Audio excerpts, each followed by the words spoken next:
We often hear the phrase work-life balance, but you write and titled your book Work-Life Harmony. Is there a difference?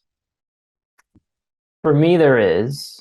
I think the interesting thing about words, I think all words are important, and the words that you use are very important. And I think the context of words is really important, which is what I really love about the Japanese language in and of itself, as a side note. But the thing for me about like work-life balance gives me kind of a mental picture of a scale, right? And you have like two sides, and you have your work, and then you have your personal life on the other side. And you're constantly trying to find that balancing point of the two sides of the scale, right? And you take something off one side, and the other side gets lopsided. Yeah. And so you try to like, it's a never ending game of trying to balance the two. And so I prefer the term work-life harmony, which for me, I get um, a picture of like I think the best way to describe it is like music. So I'm a musician. I've played, musical instruments most of my life, as you have.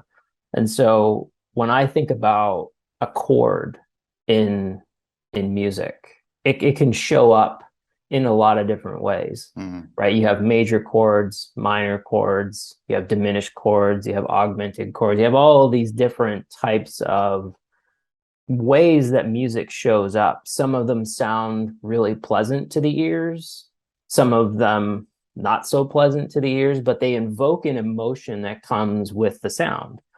And so when I think of work-life harmony, there's going to be times where I have these like perfectly resonating chords that just sound so pleasing to the ear, right? It's like everything is just like sunshine and lollipops. Everybody's happy, right?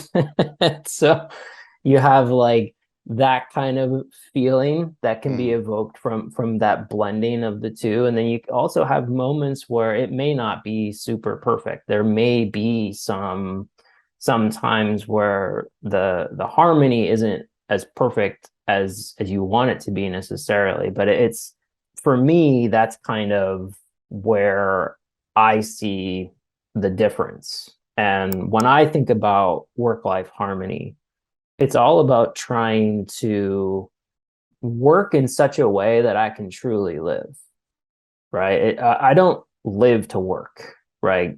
When I'm not working, I'm not working. Like I don't check my email, I don't respond to email, I don't, do any work that's related to that at all. Like Mm-hmm. I compartmentalize that really well.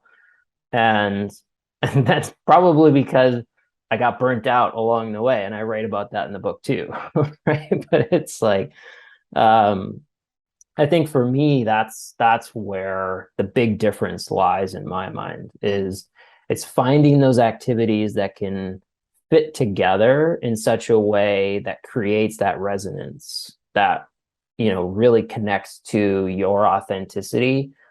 And, and this is kind of where it connects to ikigai for me, because it's about, first you need to know who you are though in order to understand what that resonance is. And so you first go down that road of discovery of, well, who am I really at my core, and what are my core values, and how do they show up for me? And then you use that to really figure out, what does this work life harmony mean to Mm. me, and how can I choose to do activities that create more of that harmony in my life, rather than choosing to do activities that, pull away from that harmony.